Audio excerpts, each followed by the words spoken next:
Selanjutnya Bapak Mahfud Yoza. Ustadz, sahkah seorang suami menceraikan istrinya melalui handphone dan menjatuhkan talak 3? Ad-dalilu idza ihtamala saqatal istidlal. Kalau dalil itu mengandung maybe ihtimal, maka tak bisa jadi dalil, tespek. Wal mutallaqatu yatarabbasna bi anfusihinna salasata quru. Kalau ada perempuan dicerai suaminya, dia baru boleh nikah lagi setelah 3 bulan. Kenapa sih nunggu 3 bulan? Supaya ketahuan perutnya kosong. Kalau kosong, silakan nikah. Walladzina yatawaffawna minkum yadharuna azwajan yatarabbasna bi anfusihinna arba'ata asyhurin wa asyra. Perempuan yang suaminya meninggal dunia, maka tunggu 4 bulan 10 hari. Setelah 4 bulan 10 hari, ternyata tak ada apa-apa, datang orang meminang, nikah. Nah, sekarang kan sudah ada tespek. Maaf cakap, kencengi, tertulis itu, positif, negatif. Kenapa tak dibuang saja 3 bulan, 4 bulan 10 hari ini? Karena alat itu mengandung ihtimal. Maybe yes, maybe no. Coba kalau ada orang yang berani mengatakan pakai tespek, begitu ditengok negatif, nikah. Setelah nikah dicek, loh, ini hamilnya udah 9 minggu, nikah baru 2 minggu. Dek, ini kata dokter udah 9 minggu, kita kan baru nikah 2 minggu. Ya bang, kemarin waktu abang ngobrol itu lewat ngobrol bisa juga. Mana pula bisa? Bukan dia Bluetooth. Nah, begitu juga dengan handphone ini. Saya dalam masalah hukum saya ketat. Kalau dalam masalah muamalah, interaksi sosial saya termasuk longgar. Tapi kalau masalah hukum saya ikut Imam Ahmad bin Hanbal. Idza rawaina fil ahkami tasyaddatna. Kalau kami meriwayatkan dalam masalah hukum kami ketat. Kalau SMS ini bisa jadi dia pergi ke WC, HP-nya tinggal. Datang kawan. Kucerai kau talak 1000. Apalagi sekarang zaman prank kan? Di prank orang. Nomor saya ganti, diretas orang. Nomor bisa diretas orang. Bisa pula semua orang satu kota dapat SMS dari saya. Coblos nomor 1, perintah Ustadz Somad. Nomor saya diretas orang.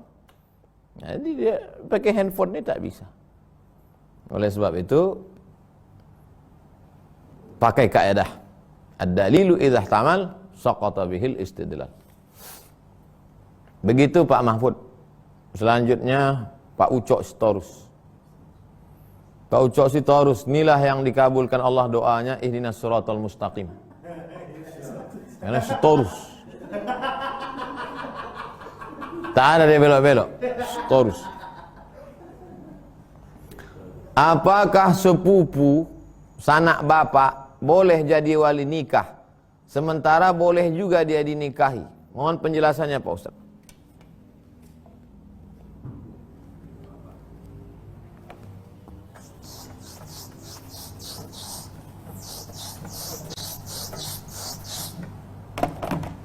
Pak Ucok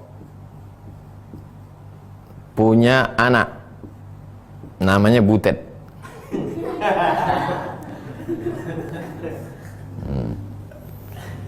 Lalu kemudian Pak Ucok ini punya saudara laki-laki. Nama saudara laki-lakinya Pak Tegar.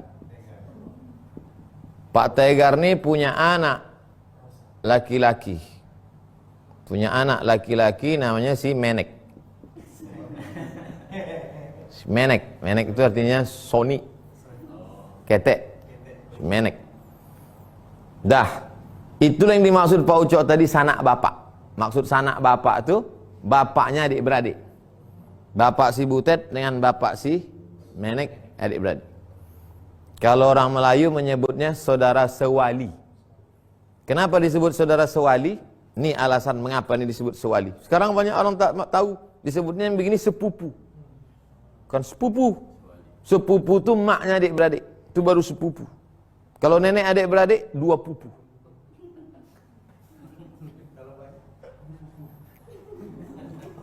Si Butet nih, walinya siapa? Wali pertama si Butet, Pak Ucok Sitorus. Wali kedua si Butet siapa? Opung Sitorus. Opung ayah Pak Ucok.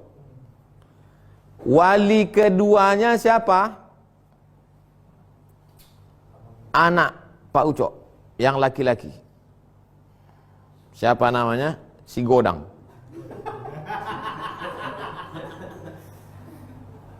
Wali tiga. Udah? Siapa lagi wali yang keempat? Adik. Siapa? Ini karena dia generasi milenial, namanya siapa? Milenial lah namanya. 4. Berapa udah walinya? Ayah, datuk, abang, adik. Abang, ayah. Rupanya Pak Ucok ini punya abang lagi. Abang Pak Ucok. Ini wali dia yang kelima. Abang ayah. Yang keenam, Pak Tegar, adik Pak Ucok.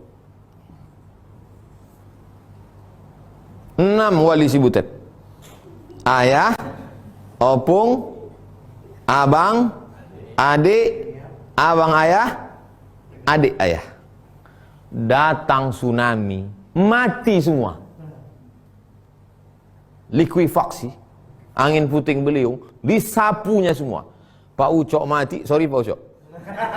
Pak Ucok mati, opung mati, abang mati, Tegar mati, si Godang mati, si Lemenial mati. Tinggal si Menek hidup. Maka waktu mau nikah si Butet, siapa walinya? Si Menek. Si Menek ini bisa jadi wali. Itulah maka disebut si Menek ini saudara sewali. Apa beda si Menek jadi wali dengan yang lain? Yang lain ini mahram bagi si Butet, wuduknya tak batal. Dan tak bisa nikah. Butet tak bisa nikah dengan Pak Ucok, Butet tak bisa nikah dengan Opung, Butet tak bisa nikah dengan abang Pak Ucok, Butet tak bisa nikah dengan si Godang, Butet tak bisa nikah dengan milenial. Bedanya dengan si ini, dia satu kali sebagai wali ketika wali lain meninggal, dan dia bisa nikah dengan ini. Pak Ustadz, masa dia bisa nikah, bisa jadi wali? Itu udah aturan agama. Ini yang disebut dengan tauqif. Tauqif itu bukan hukum yang dibuat-buat, syariat dari Allah Subhanahu wa taala. Ayahnya adik-beradik bisa dia nikah? Bisa. Mana dalilnya? Wa banati ammika, anak-anak pamanmu. Anak-anak pamanmu. Si Menek punya paman. Siapa namanya? Ucok. Ucok punya anak perempuan. Anak-anak pamanmu boleh kau nikahi. Inilah anak paman. Jelas? Tapi Menek, ini ku nasihatkan pada si Menek. Pesan Abu Bakar Siddiq, igtaribu tasihhu. Nikahlah kau dengan orang asing supaya anak cucumu sehat. Karena kalau nikah terlalu dekat, maka nanti karena gen terlalu dekat, banyak terlahir anak cacat. Cacat fisik segala macam.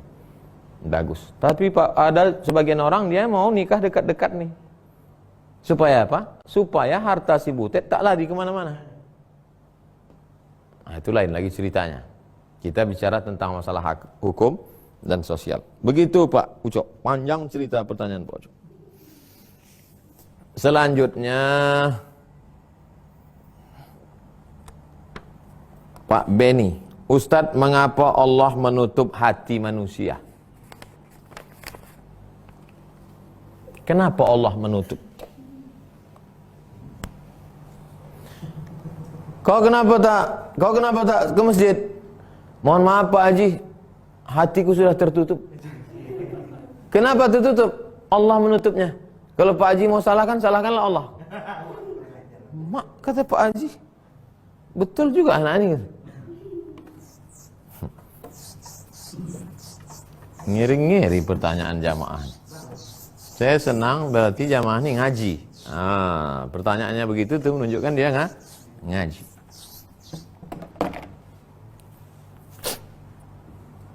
Taba'allahu ala qalbih.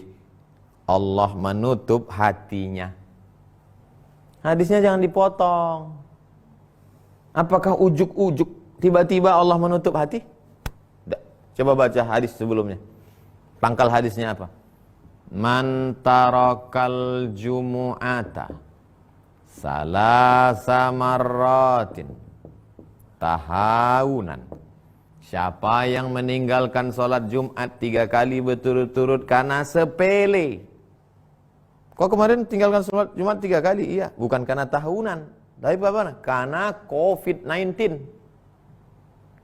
Siapa yang meninggalkan sholat Jumat 3 kali berturut-turut, Allah mengunci pintu hatinya. Maka, kenapa Allah mengunci pintu hati? Karena Allah menghukum. Allah mengunci pintu hati itu maksudnya adalah hukuman. Kalau takut hukuman, jangan tinggalkan ibadah.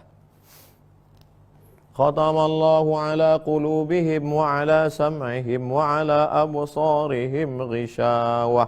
Jangan dipotong ayatnya. Coba tengok. Alif lam mim dzalikal kitabu la raiba fihi hudal lil muttaqin.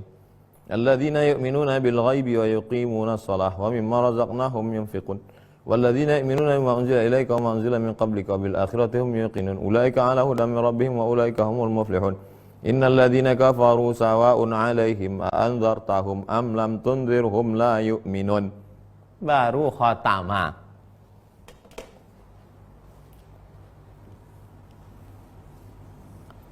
Tarakal jum'ata, meninggalkan Jumat, Allah marah, baru Allah kunci hati. Kafara, ingkar. Setelah ingkar dia, nggak mau ikut syariat Nabi Muhammad, Nabi sudah diturunkan, sahabat sudah didatangkan, wali-wali Allah sudah dikirim, tetap juga ingkar, hukumannya apa? Khatamallahu ala. Ini contoh lain, 1, 2, 3. Azaghallahu qulubahum. Allah memalingkan hati mereka. Kenapa Allah belokkan hati mereka, Pak Ustaz? Kenapa Allah palingkan? Baca pangkal ayatnya. Falamma zaghu. Ketika mereka berpaling, dihukum Allah. Allah palingkan hati mereka. 4. Yudil wa ma yudillu bihi illal fasiqin. Disesatkan Allah, dikunci, distempel, dipalingkan, disesatkan. Apa salah manusia kenapa dikunci hatinya? Apa salah manusia kenapa dia distempel? Apa salah manusia kenapa dia dipalingkan? Apa salah manusia kenapa dia disesatkan? Baca pangkal ayatnya. Yudillu bihi katsiran wa yahdi bihi katsira wa ma yudillu bihi illal fasiqin. Yang disesatkan Allah itu karena dia fasik. Fasik itu apa? Enggak mau tahu. Hantam kromo. Sudah bolak-balik bebuih mulut ustaz ceramah. Jangan. Allah disesatkan Allah sekalian. Nah, terjawab kan Pak Beni? Terjawab.